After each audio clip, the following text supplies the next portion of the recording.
I got so much motherfucking design on right now. Break it down, bring it back, make it clap. I got 3 old thoughts, new block, where that thing, bitches on my line, and you know. Bismillahirrahmanirrahim. Assalamualaikum warahmatullahi wabarakatuh. Waalaikumsalam warahmatullahi wabarakatuh. Alhamdulillahirabbil alamin wassalatu wassalamu ala asyrofil anbiya'i wal mursalin sayyidina wa maulana Muhammadin wa ala alihi wa sahbihi ajmain. Alhamdulillah, pada kesempatan yang berbahagia ini kita dipertemukan lagi, yaitu dalam diskusi kita kali ini untuk memenuhi tugas mata kuliah ilmu manfaat. Dosen pengaturnya yaitu Ustaz Ahmad Sofyan SKI Hadi. Nah, baiklah, di sini perkenalkan, saya Ahmad Safarullah sebagai moderator dalam diskusi kali ini. Nah, dalam diskusi ini saya akan memberikan kesempatan kepada saudara Fatir Makrif sebagai penyanyi materi. Pada saudara Fatir Makrif, silakan. Ya, terima kasih moderator telah memberikan saya kesempatan ini. Karena saya Muhammad Al-Arif, saya sebagai penyanyi. Saya akan menyampaikan tentang materi yaitu aturan tentang pemberian nafkah iddah dan umrah. Nah, di dalam aturan tentang pemberian nafkah iddah dan umrah ini, yaitu yang pertama ada nafkah iddah dan nafkah umrah. Yang kedua, praktek pembebanan iddah dan umrah di pelanggaran agama. Yang ketiga, batas waktu pembayaran nafkah iddah dan umrah. Yang keempat, aspek yang mendasari penentuan masa pembayaran nafkah iddah dan umrah. Ya, mungkin itu saja yang bisa saya sampaikan. Saya kembali lagi kepada moderator. Oke, terima kasih kepada penyanyi Saudara Fatir. Nah, di sini kita akan melanjutkan dalam proses penyampaian materi. Pada pemateri, silakan. Terima kasih moderator sebelumnya. Hari ini akan saya sampaikan.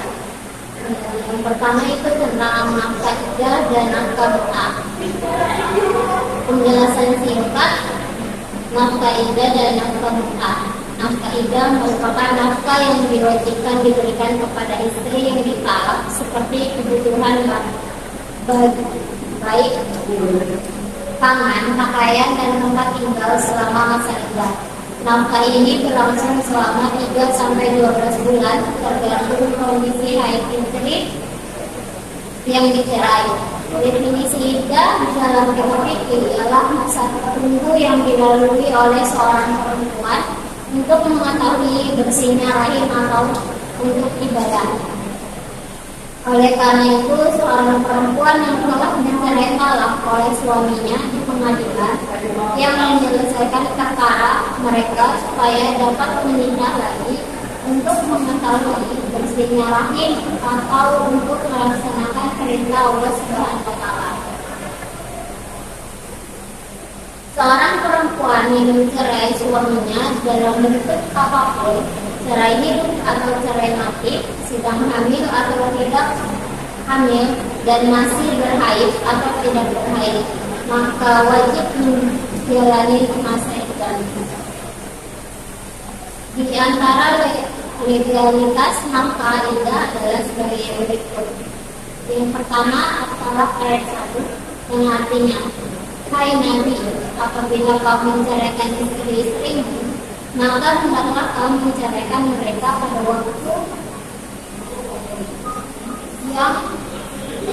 waktu mereka dapat menghadapi iddahnya yang wajar, dan hitunglah iddah itu serta bertawakallah kepada Allah Tuhanmu.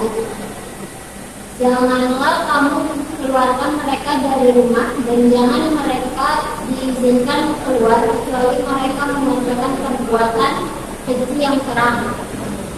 Itulah hukum Allah, maka sesungguhnya dia telah berbuat zalim terhadap dirinya sendiri. Kamu tidak mengetahui barangkali Allah menghendaki sesudah itu sesuatu hal yang baru. Yang kedua itu ada di Al-Talaq ayat 6 yang artinya tempatkanlah mereka pada istri di mana kamu bertempat tinggal menurut kemampuanmu, dan janganlah kamu menyusahkan mereka untuk menyempitkan hati mereka. Dan jika mereka istri-istri yang sudah ditalak itu sedang hamil, maka berikanlah kepada mereka nafkahnya hingga mereka bersalin. Kemudian jika mereka menyusui anak-anak kalian, maka berikanlah kepada mereka upaya dan musyawarahkanlah di antara kamu segala sesuatu dengan baik. Dan jika kamu menemui kesulitan, maka perempuan lain boleh menyusukan anak itu. Sementara nafkah mut'ah, maksudnya nafkahnya berupa materi atau uang dari mantan suami kepada mantan istri sebagai hadiah guna untuk menghibur hati sang istri. Tujuan nafkah mut'ah ini untuk mengurangi rasa sakit hati akibat perceraian tersebut. Pemberian mut'ah merupakan perintah Allah Subhanahu wa Ta'ala kepada para suami agar selalu mempergauli istrinya dengan prinsip insaf bil ma'ruf atas ibu bi ihsan, yang artinya mempertahankan ikatan perkawinan dengan kebaikan atau melepaskan atau menceraikan dengan kebijakan. Aturan ini mempunyai tujuan, yaitu apabila hubungan pernikahan terpaksa diputuskan, maka hubungan baik dengan mantan istri dan keluarganya harus tetap dijaga dan dipertahankan meskipun harus memberikan hak. Pemberian tersebut dilakukan dengan ikhlas dan sopan tanpa menunjukkan kebesaran hati atau penghinaan terhadap mantan istri. Yang menjadi legalitas mut'ah adalah Quran Surah Al-Baqarah ayat 241 yang artinya kepada wanita-wanita yang diceraikan hendaklah diberikan oleh suaminya mut'ah menurut yang ma'ruf sebagai suatu kewajiban bagi orang-orang yang bertakwa yang menghormati keluarga. Praktek pembebanan itikaf dan mut'ah di pengadilan agama.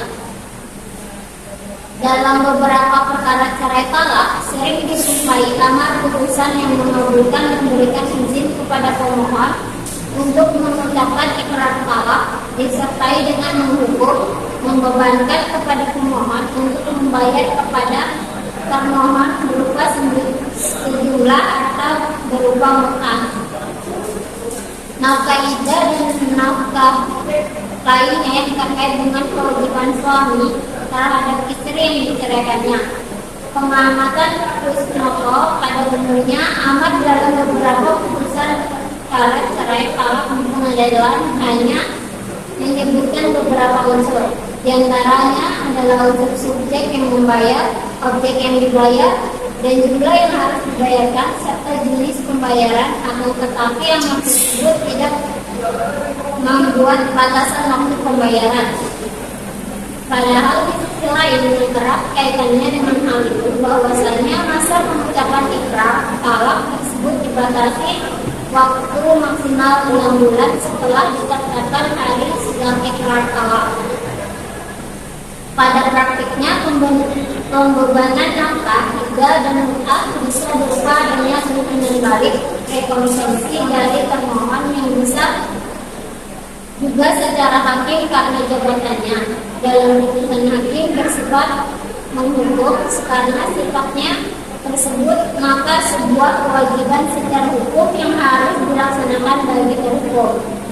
Dalam konteks ini adalah pemohon akan tetapi melihat realita yang terjadi sebagaimana disebutkan di atas, maka hal ini menjadi masalah dalam pelaksanaan ikrar talak. Sayangnya dalam Al-Quran, sunnah kitab fikih serta kompilasi hukum Islam belum ditemukan secara pasti mengenai batas waktu dan tempat penunaian mut'ah, begitu juga dengan nafkah iddah. Dengan ini tidak adanya aturan hukum yang jelas tentang masa waktu pembayaran mut'ah dan nafkah iddah oleh pemohon. Sebenarnya menjadi ruang bagi hakim untuk melakukan terobosan hukum dengan memberikan pertimbangan sendiri tentang masa pembayaran mut'ah dan iddah tersebut, tentunya dengan pertimbangan yang logis dengan kandungan keadilan, kepastian hukum dan kemanfaatan. Oke, terima kasih. Materi selanjutnya akan dibahas oleh teman saya Islam. Oke, baik. Terima kasih materi pertama atas materi yang telah disampaikan yang berkaitan tentang pengertian dan juga bagaimana praktek pemberian nafkah iddah dari naskah mut'ah. Sebelumnya saya perkenalkan nama saya Nur Aisyah Ratna Indra.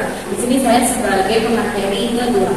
Dan sebelumnya terima kasih kepada moderator atas kesempatannya dan juga penyajian telah menyajikan sedikit tentang materi yang ingin kita diskusikan pada hari ini. Nah, jadi materi selanjutnya yang ingin kita diskusikan atau ingin kita bahas adalah batas waktu pembayaran nafkah iddah dan mut'ah bagi seorang suami kepada istrinya yang telah ditalak.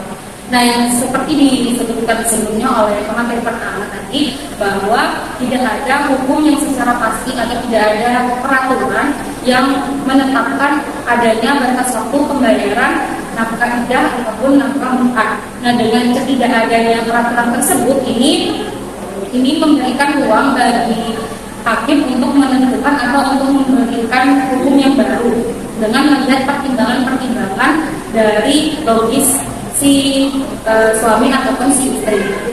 Nah, jadi kita di sini mengacu pada lampiran Instruksi Presiden Nomor 1 Tahun 1991 tentang penyebarluasan komplikasi hukum Islam. Di situ di mana pada lampiran tersebut menyatakan bahwa ikrar talak itu paling lama 6 bulan setelah pengadilan memutuskan bahwa mereka jatuh waktu sidang.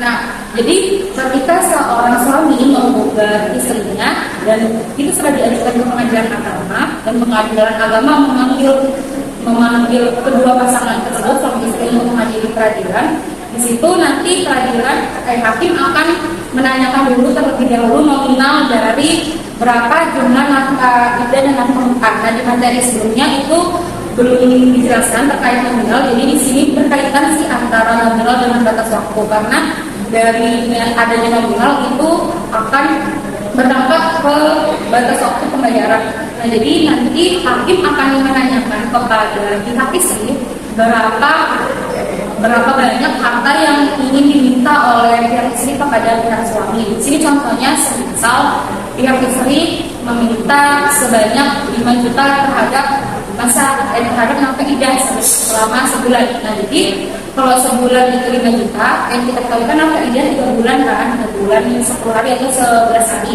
Nah, itu jadi 5 juta dikali 3 bulan, jadi 15 juta itu jumlah nafkah iddahnya.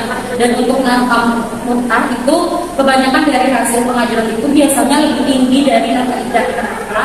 Karena kan tadi nafkah mut'ah dijelaskan bahwa sebagai kenang-kenangan atau kewajiban terakhir dari seorang suami kepada istri, atau bisa kita sebut nafkah mut'ah itu sebagai nafkah kenang-kenangan dari mantan suaminya ke mantan istri, dari suami ke mantan istrinya, seperti itu. Nah, jadi dengan misalnya sudah ditentukan jumlah nafkah iddah dan nafkah mut'ahnya, dan semisal kalau memang suaminya itu setuju dengan ajuan istrinya, maka pembayaran itu langsung bisa pada hari itu juga, di pengadilan itu juga langsung dibayar secara cash atau secara tunai, dan suami akan mengucapkan ikrar. Nah, tapi misalnya pihak suami merasa keberatan, itu nanti pihak suami meminta peringanan kepada hakim, ya, menyebutkan nominal berapa yang ingin pihak suami kasih. Nah, itu tidak langsung disetujui oleh hakim, tapi hakim melihat lagi nih sih logis atau sosiologi pihak suami, apakah memang pihak suami itu memang cuma bisa membayar segitu. Jadi mungkin dari segi gaji ataupun dari uangan per bulan yang dikasih suami kepada istrinya. Nah, nanti Kalau misalnya nanti pihak suami sudah menentukan jumlahnya dan pihak istri juga setuju dan dijatuhkannya, nah itu mungkin bisa langsung dibayar. Kalau misalnya langsung dibayar berarti kan tidak ada lagi senjangan waktu, berarti langsung mereka baca ikrar kan dan jatuhnya talak. Nah namun kalau misalnya suami bilang belum ada duit pada saat itu, belum ada harta pada saat itu bisa dibayar ke depannya, dan itu batasnya 6 bulan. Kenapa? Karena ikrar talak itu cuma bisa diucapkan selama 6 bulan setelah keputusan dari pengadilan bahwa mereka harus sidang talak itu. Jadi kalau misalnya dari 6 bulan itu juga pihak suami tidak membayar nafkah iddah dan nafkah muka, maka mereka kan tidak jadi baca ikrar talak, jadi mereka nggak jadi talak. Jadi perkawinannya itu utuh lagi secara pengadilan agama, karena mereka tidak mengucapkan talak di depan pengadilan agama atau di depan hakim itu sendiri. Nah, jadi batas waktunya itu tergantung ikrarnya. Jadi kalau dia cepat membayar, berarti ikrarnya cepat dapat, talaknya itu cepat dapat seperti itu. Nah, lalu untuk kenapa aspek adanya waktu pembayaran nafkah iddah dan nafkah muka, kenapa kayaknya harus ada penentuan masanya yang selama 6 bulan itu. Nah, walaupun tadi sudah ketahui, walaupun tidak ditentukan secara hukum ada batas waktunya di peraturan, namun ini disebabkan oleh adanya beberapa aspek. Aspek pertama itu karena aspek yuridis, bahwa langkah yang dilakukan hakim dalam menetapkan pembayaran nafkah sebelum ikrar talak juga tidak menyalahi aturan perundang-undangan yang ada di Indonesia, karena dalam pasal 10 ayat 1 Undang-Undang Nomor 48 Tahun 2009 bahwa pengadilan dilarang menolak untuk memeriksa, mengadili dan memutus suatu perkara yang diajukan dengan dalih bahwa hukum tidak ada atau kurang jelas, melainkan wajib untuk memeriksa dan mengadilinya.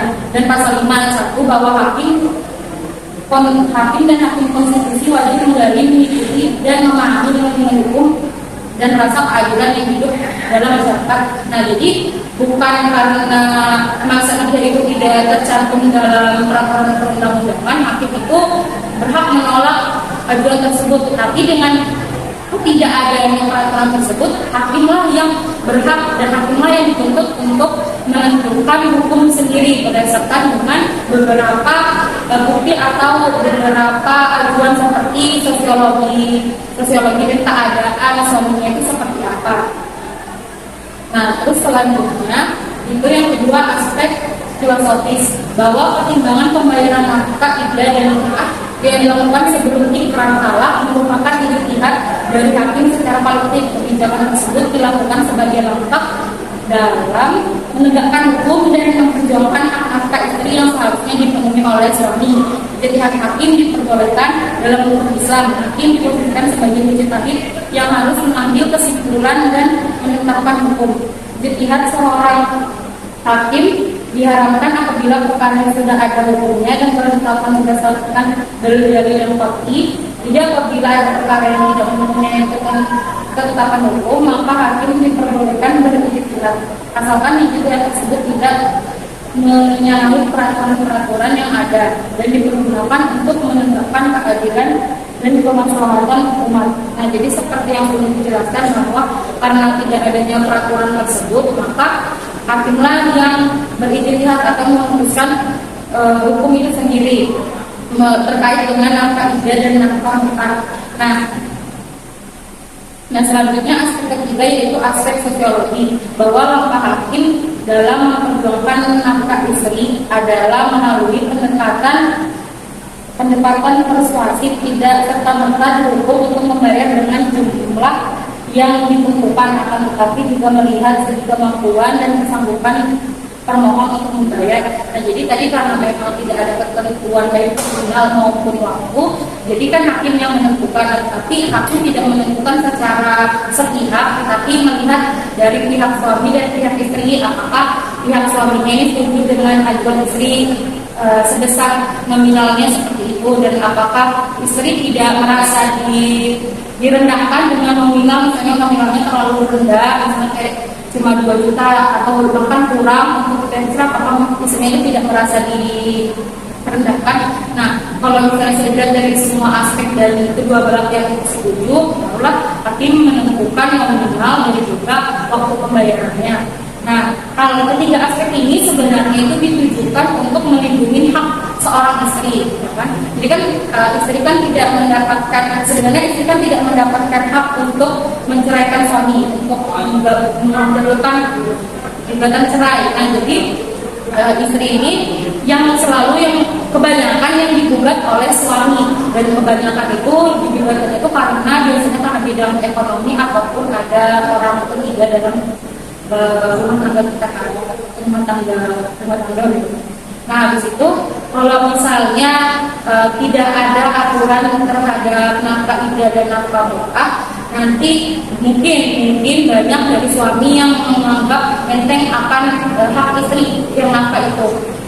Nah, jadi mereka dengan gampangnya mengtalak istrinya, misalnya ada perempuan yang lebih uang nih, jadi dia lebih dapat cepat, dia tidak memikirkan hak sebelumnya. Nah, ini juga yang menyebabkan terkadang batas waktu pembayaran nafkah iddah dan nafkah mukah itu panjang, dia terlalu panjang waktunya, karena kebanyakan itu belum tahu kalau misalnya ditalak itu sebelum membaca ikrar talak itu berhak membayar wajib membayar nafkah iddah dan nafkah mukah. Nah, jadi setelah baru tahu ketentuan adanya nafkah itu, baru mereka akhirnya kayak merasa keberatan, jadinya nggak dibayar sampai 6 bulan. Nah, ini tidak jatuh talak. Nah, itu juga menjadi salah satu problem sih. Sebelum nafkah talak itu harus mengetahui dulu apa aja yang harus dilakukan sebelum talak. Salah satunya membayar nafkah iddah dan juga nafkah. Mungkin itu aja yang saya dapat sampaikan. Saya bagikan ke Oke, terima kasih kepada kedua materi kita ini, sangat bagus sekali dalam penyampaian materi kali ini. Oke, selanjutnya sesi tanya jawab. Audiens, ada yang ingin bertanya? Silakan. Baik, terima kasih kepada perkenalkan saya Muhammad Rizky. Baik, bagaimana pertanyaan yang pertama, hak apa saja yang dapat diminta oleh seorang istri apabila dia telah digugat cerai oleh suaminya, dan apabila dan apakah hak dan akal itu bisa dibayar dengan tunai dengan tunai. Baik, begitu saja pertanyaan saya. Oke, terima kasih kepada saudara Rizky atas pertanyaannya. Jadi pertanyaannya seperti ini. Pertama, pertanyaannya adalah hak apa saja yang diminta oleh seorang istri apabila ia digugat cerai oleh suaminya. Kemudian pertanyaan kedua dari saudara Rizky adalah apakah wajib iddah itu dibayar dengan tunai? Kepada para materi. Baik, mungkin pertanyaan pertama akan saya yang menjawab, dan pertanyaan kedua mungkin pakai ya kan. Jadi pertanyaan pertama tadi kan apa hak yang didapatkan istri ketika istri digugat cerai oleh suaminya. Nah, jadi haknya itu dia istri mendapatkan nafkah iddah dan nafkah mukah. Tadi telah dijelaskan sebelumnya bahwa nafkah iddah itu adalah nafkah yang didapat sesuai dengan masa iddahnya. Jadi selama masa iddah suami berhak memberikan nafkah kepada istri. Nah, terus untuk selanjutnya itu nafkah mukah, yaitu nafkah atau harta tanggung penangan dari pihak suami ke pihak istri. Nah, kenapa tetap ada, kalau misalnya kita bertanya kenapa harus ada nafkah mukah, sedangkan kalau kita tahu kan setelah masa iddah istri itu berhak istri itu boleh menikah lagi setelah masa iddah, dan itu maka kewajiban nafkah istri itu ditanggung oleh suami setelahnya kan. Nah, jadi kita kadang bertanya apa sih ada nafkah mukah kalau misalnya sudah ada nafkah iddah. Nah, jadi nafkah mukah itu bisa dibilang kenang-kenangan dan sebagai nafkah seumur hidup. Kan pernikahan itu ada yang namanya keturunan. Nah, jadi keturunan ini itu juga bisa mendapatkan nafkah dari ayah kandungnya atau dari bapak kandungnya itu dari nafkah mukah ini. Nah, jadi Jadi sebenarnya nafkah mutlak itu tidak hanya uang saja. Jadi bedanya itu di situ, nafkah idah itu juga, nafkah idah itu biasanya itu hanya uang gitu, hanya uang. Nafkah kalau misalnya nafkah mutlak itu bisa berupa rumah, tempat tinggal istri dan anaknya, seperti kendaraan untuk anaknya mungkin gitu. Jadi dua nafkah tersebut adalah hak yang perlu didapatkan istri ketika dia dicerai oleh suami. Mungkin jawabannya seperti itu. Berikan ke beberapa.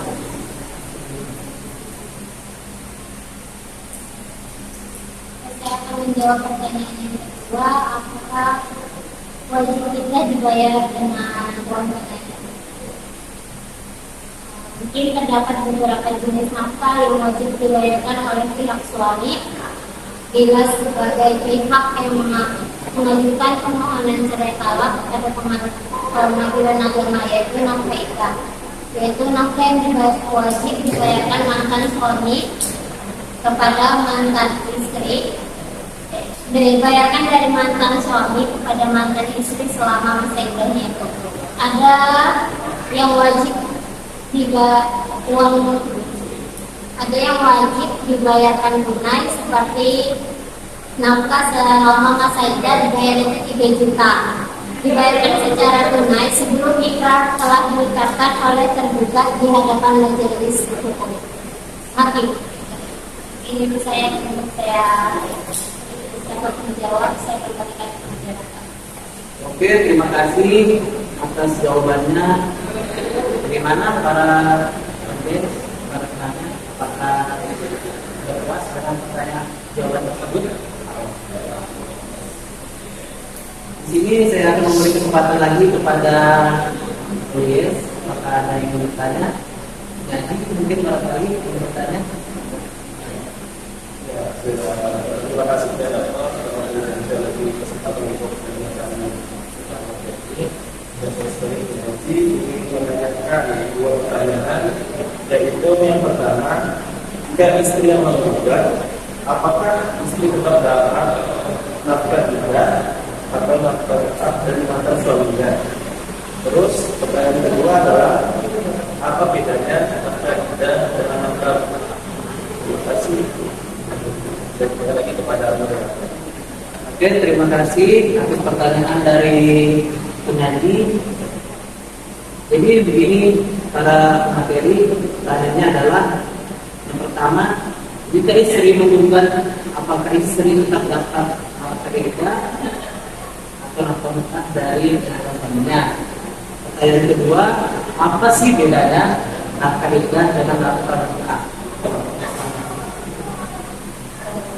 Baik, terima kasih kepada penyanyi yang memberikan pertanyaan, 2 pertanyaan kita bahas ini pada kali ini. Jadi mungkin saya akan menjawab pertanyaan pertama, nanti pertanyaan kedua mungkin saya berikan kesempatan untuk pemateri kedua atau mungkin audiens untuk menjawab atau dipersilakan. Nah, jadi untuk jawaban pertanyaan pertama itu, apakah ketika istri yang menggugat cerai, apakah istri tetap mendapatkan hak nafkah idah dan nafkah mutlak? Nah, jadi jawabannya adalah tidak. Kenapa tidak mendapatkan haknya? Karena hak nafkah idah dan nafkah mutlak itu syaratnya didapatkan ketika yang menggugat cerai adalah suami. Jadi suami yang menggugat cerai istrinya. Nah, kalau misalnya istri yang menggugat suami itu tidak mendapatkan, karena berarti kan memang istrinya sendiri yang menentukan pilihannya untuk melepaskan dirinya dari haknya atau melepaskan diri dari kewajiban suami untuk memberikan nafkah. Nah, karena pilihan dia itu sendirilah, makanya dia tidak pernah mendapatkan nafkah idah dan nafkah mutlak. Beda halnya kalau suami yang menggugat, berarti kan suami yang melanggar kewajibannya untuk memberikan nafkah kepada istrinya, maka wajiblah membayar nafkah idah dan nafkah mutlak. Mungkin itu wajar pertanyaannya. Mungkin untuk pertanyaan yang nomor 2 itu kemarin kedua atau audiens atau penyanyi atau audiens mungkin boleh menjawab. Baik, di sini saya akan menjawab pertanyaan yang kedua. Dan pertanyaannya, apa bedanya nafkah idah dan nafkah mutlak? Jadi jawabannya, nafkah idah dan nafkah mutlak itu berbeda. Yang diberikan sebagai bekal hidup setelah berpisah. nafkah iddah itu diberikan selama masa dulu. Sedangkan nafkah mut'ah diberikan oleh suami pada istri selama masa iddah atau masa dulu. Mungkin misalnya kalau saya jawab dari pertanyaan beberapa akhir dan kembalikan ke moderator. Oke, terima kasih banyak atas jawaban dari materi yang sudah dijawab tadi dan pada audiens yang membantu menjawab pertanyaan tersebut. Oke, baiklah. Di sini bisa disimpulkan bahwa nafkah iddah dan nafkah mut'ah itu adalah suatu nafkah yang didapatkan oleh seorang mantan istri ketika digugat cerai oleh suaminya. Contohnya seperti uang belanja, uang pakaian, dan tempat tinggal untuk mantan istri selama masa iddah itu. Tak terasa kita sudah di penghujung acara diskusi kita kali ini. Mudah-mudahan apa yang kita diskusikan ini mendapat keberkahan dunia dan akhirat. Oke, saya Ahmad Safarullah sebagai moderator pamit undur diri. Wassalamualaikum warahmatullahi wabarakatuh. Waalaikumsalam warahmatullahi wabarakatuh.